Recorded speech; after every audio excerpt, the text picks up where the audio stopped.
Neckless, March 23rd, 1990. It was a rainy evening in late March when Julian noticed the necklace. He had been staying with his sister for a few days while his apartment was being fumigated, and he stumbled across the pendant while helping her move a few boxes in the attic. The necklace lay on an old dresser, the silver chain tarnished and the pendant a dark, almost black stone that seemed to draw on the light rather than reflect it. Curious, Julian picked it up. It was heavier than he expected, and the stone felt cold against his skin, sending a shiver down his spine. He turned to his sister, who was sorting through a pile of old letters nearby. "Hey, do you know anything about this necklace?" he asked, holding it up. She looked over, frowning slightly. "I've never seen it before," she replied. "It's probably something left behind by the previous owner." Julian shrugged, pocketing the necklace.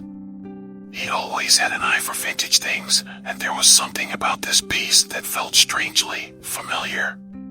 As he carried it downstairs, he felt an odd, almost magnetic pull, as if the necklace were calling out to him. That night, unable to resist, he decided to try it on. The pendant rested heavily against his chest, cold and smooth, pressing against his skin in a way that felt oddly comforting. He glanced at himself in the mirror, admiring the way the necklace seemed to blend with his skin, as though it had always been a part of him. But when he lay down to sleep, the comfort turned to dread. Julian's dreams were dark and twisted, filled with strange whispers and shadowed figures. He found himself standing in an endless forest, the trees tall and twisted, their branches like skeletal hands reaching toward him. The air was thick and cold, every breath a struggle, and he could hear faint whispers echoing through the trees, calling his name. He looked down, realizing that he was wearing the necklace, the pendant glowing faintly in the darkness.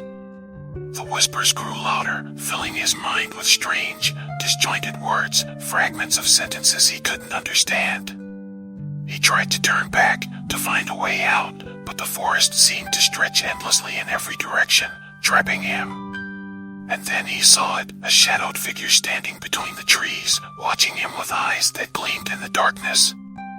The figure took a step forward, and he felt the cold presence of the necklace pressing against his chest, anchoring him in place.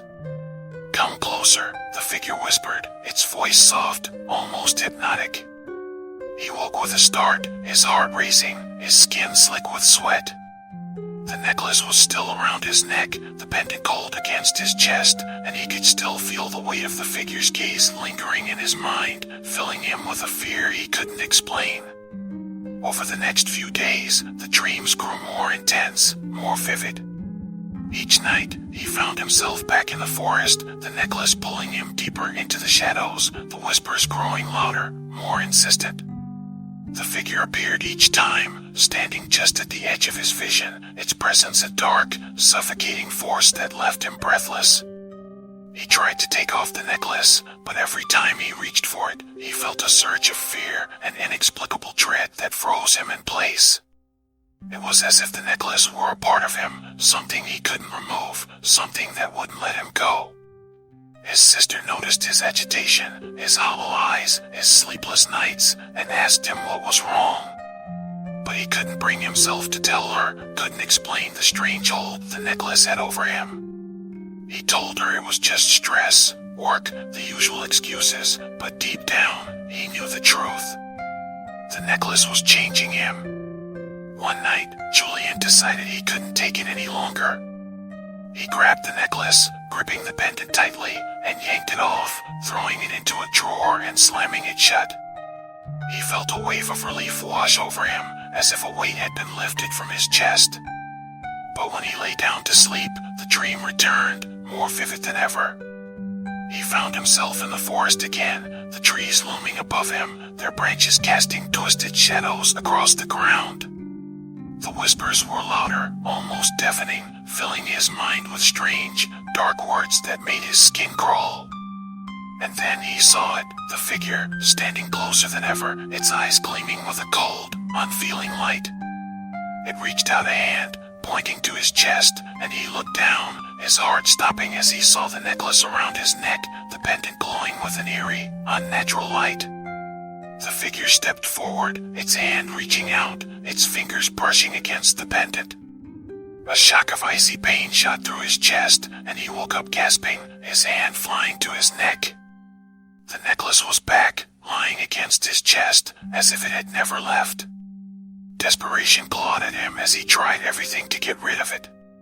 He buried it in the backyard, threw it into the river, even left it in an abandoned building on the edge of town.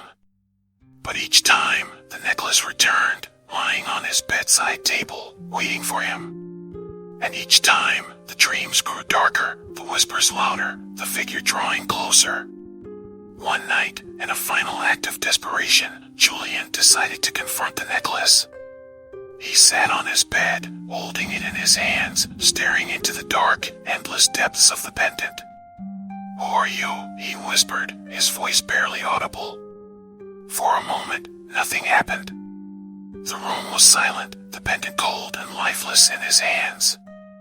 Then, he felt it, a faint pulse, like a heartbeat, thrumming beneath his fingers. He gasped, dropping the necklace, but it didn't fall. It hung in the air, suspended by an invisible force, and the whispers grew louder, filling the room with a chorus of voices, each one echoing in his mind. The shadows in the room deepened, pulling around him like a dark fog, and he could feel the weight of a presence pressing down on him, cold and ancient, filling him with a fear that left him breathless. The pendant began to glow, illuminating the room in a sickly, unnatural hue, and as he watched, a face appeared within the stone, a face he recognized, twisted and hollow, with eyes that gleamed with a dark, consuming hunger. "Come back," the voices whispered, each word a dagger of ice piercing his mind. "You belong to us." The pendant dropped into his hands, its weight pressing down on him, binding him to the presence lurking within. He tried to pull it away, but his fingers wouldn't release it, as if the pendant had fused to his skin, claiming him. He felt a cold presence beside him, and when he looked, he saw the figure from his dreams standing in the corner of the room, its hand resting on his shoulder, its face twisted into a mocking smile. And as the shadows closed in, he understood. The necklace wasn't just an object. It was a doorway, a link to something dark and twisted, a presence that had been waiting for him, watching him, binding itself to him piece by piece. The last thing he heard was the whisper, filling his mind with a dark, hollow echo. "Come back," and in the silence that followed, Julian was gone.